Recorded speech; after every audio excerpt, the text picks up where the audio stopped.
کا قرضہ ہم پہ مسلط ہوتا ہے. تو آپ کی سوسائٹی کا لیول جب نفسیاتی طور پہ جاگیرداروں کو نفسیات کی سطح پہ ہے تو پھر کہاں پہ گا. پارٹی نے ڈیموکریٹک ٹیچر آرگنائزیشن بنائی تھی اور اس کی ممبرشپ بھی کی تھی, اچھے طریقے سے چل رہی تھی, تو 7 بھی باہر رہ سکا. پارٹی نے خواتین ونگ کے حوالے سے جدوجہد کر کے کافی ساری خواتین شامل کی تھی, وہ تسلسل نہیں قائم رہ سکا. کیوں؟ اس کی بنیادی وجہ یہ ہے کہ تسلسل کا کتھارسل مسلسل نہ ہونے کی وجہ سے سب سے بڑا پرابلم آپ کا معاشی مسئلہ ہے. وہ بنیادی مسئلہ مارکسزم نے کیا کہا؟ مارکسزم نے کہا کہ انسان کو کوئی کام کرنے سے پہلے, کوئی ایکٹیویٹی کرنے سے پہلے کیا ہونا چاہیے؟ روزگار, یعنی رہائش, لباس, خوراک اور چھت. یہ ہوگا تو کچھ کریں گے نا. تو یہ نہیں ہوگا تو مارکسزم تو پھر ہم اس کے اینٹی کھڑے. لہذا اس کمرے کی کنڈیشن دیکھیے, اس کا جو حدود ضربہ, اس کی جو معروض ہے وہ یہ ہے کہ میں ادھر سے جانے کی کوشش کر رہا ہوں, میرا سر پھٹے گا. اس کمرے سے باہر جانے کا راستہ یہ دروازہ ہے. اور پھر وہ بھی ایک 10 لوگ ایک ساتھ نکلیں گے تو ڈیفینیٹلی زخمی ہوگا, اور جو کمزور تھی, جس کی قوت مدافعت کمزور ہوگی, اس کی ڈیتھ بھی ہو سکتی ہے. پھر آپ دوست, میں تھوڑا سا اس حوالے سے آپ کو عرض کرنا چاہتا ہوں, کوشش کریں کہ آپ پروفیشنلی اپنے آپ کو بزنس میں ڈالیں, پروفیشن میں ڈالیں. جب آپ سروائیو کر سکیں گے یہاں, تو پھر آپ کا اسٹڈی سرکل بھی ہے, پھر آپ کا کتھارسس کا عمل ورک شاپ بھی ہے, پارٹی اسکول بھی ہے, آپ کا آرگن بھی ہے, اور آپ کی ریکروٹمنٹ بھی ہے. اگر آپ ایگزسٹ نہیں کر سکے, ایک وقت کا کھانا کھا کے دوسرے وقت کے نالے پڑے, تو آپ یہ کام نہیں کر سکتے. لہٰذا ضروری ہے کہ ہم میں سے سارے دوست یہ پلاننگ کریں کہ ہم کس بنیاد پہ, کن بنیادوں پہ یہاں پہ اپنے آپ کو معاشی طور پہ اسٹیبل کر سکتے. اسٹیبل نہیں ہو سکتے, لیکن ہم ایٹ لیسٹ گزر اوقات کے لیے اگر پیدا کر سکیں, تو دیٹ مینس کہ یہ طے ہو جائے گا کہ ہم پارٹی کی ریکروٹمنٹ کو آگے بڑھا سکتے ہیں. میں نے ذاتی طور پہ عرض کروں, جاوید صاحب گواہ ہیں اس بات کے کہ ہمارے ساتھ ساتھی تھے, کچھ بیچارے اپنے حالات کا شکار ہو گئے. ہمارے پاس جب کام کیا ہم نے شروع میں, تو ہمارے پاس پیسے نہیں ہوتے. رفیق صاحب اس بات کے گواہ ہیں. اور ہم کبھی یہاں سے ہزیرہ چلے گئے تو وہاں سے کوئی بھی جاننے والے ملے, ان سے کرایہ پہنچ کے ہم کوٹلی چلے گئے, وہاں سے میرپور تک گئے. مطلب اس کنڈیشن میں کام کیا. آج پاسبل نہیں ہے. آپ ان کنڈیشنز پہ کام کریں.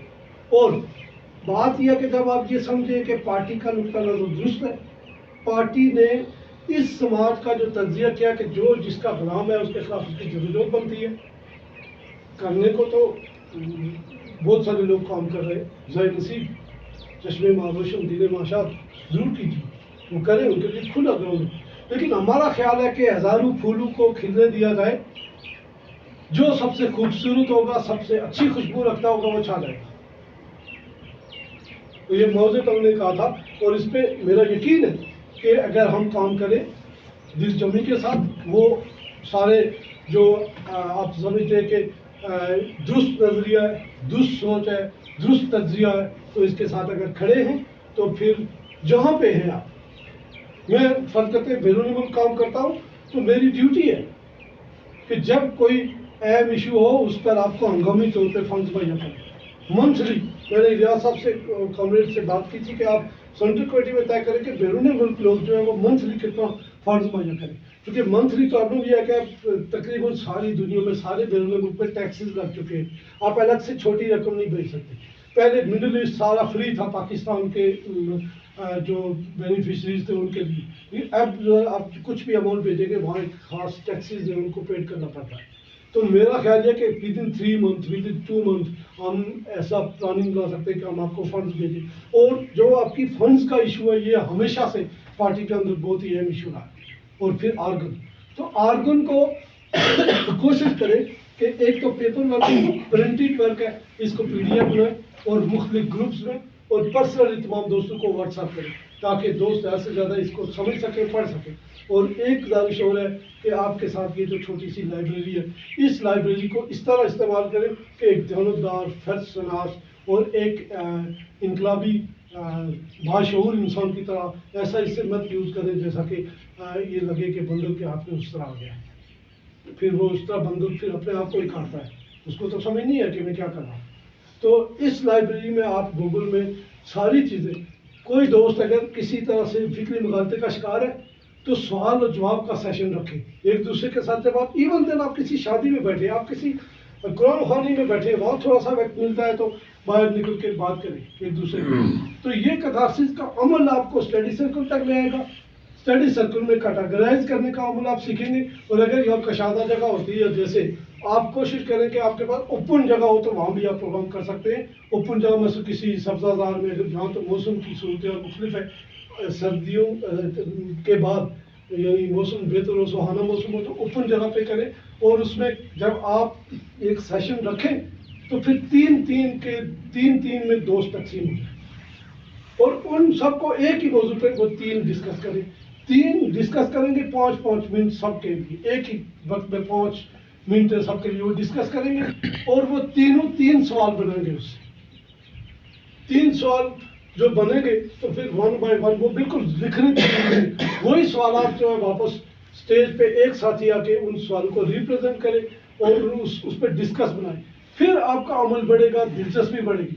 اور یہ گزارش یہ ہے کہ اپنے آپ کو کسی بھی طرح سے لیفٹ لٹریچر کی طرف مائل کریں. فیض کو پڑھیں, ساحل الجونوی کو پڑھیں, کوشش کریں حبیب جالب کو پڑھیں, اور کس وقت کس موضوع پہ کہاں پہ کیا گفتگو کرنی ہے یہ فن سیکھیں. دیکھیں, بنیادی بات یہ ہے کہ سیاست محض علم نہیں ہے.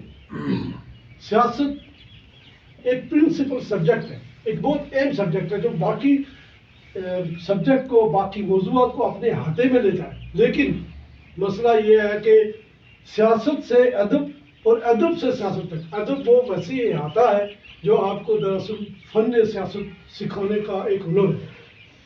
اور جب تک ہم اس سطح تک نہیں پہنچتے, ہم خود سے ایک عجیب و غریب قسم کی یا بالکل مستقل بنیادوں پہ, لیفٹسٹ بنیادوں پہ ہم ریکروٹمنٹ نہیں کر سکیں. تو اپنے آپ کو بیسکلی تیار کرنا, اپنے آپ کو اس عمل میں ڈالنا اور علم سیکھنا. علم کس سے شروع ہوتا ہے؟ عمل سے. یعنی میں آپ سارے ساتھی یہاں آئے تو یہ کیا ہے؟ بیسک یہ عمل ہے. اس سے جڑا ہوا کیا چیز ہے؟ علم ہے. اس کو جب امپلیمنٹ کریں گے تو وہ کیا ہوگا؟ عمل ہے. تو یہ بنیادی چیزیں جو ہمیں, میں سمجھتا ہوں کہ دائیں در میں سکھرے ایک مربوط آرگنائزیشن بنانے کی طرف لے جائیں گے. اب مختصر یہ کہ تنظیم کیا ہوتی ہے, جاوید صاحب نے اور رفیق صاحب نے اچھے طریقے سے بتایا. لیکن میرا خیال ہے کہ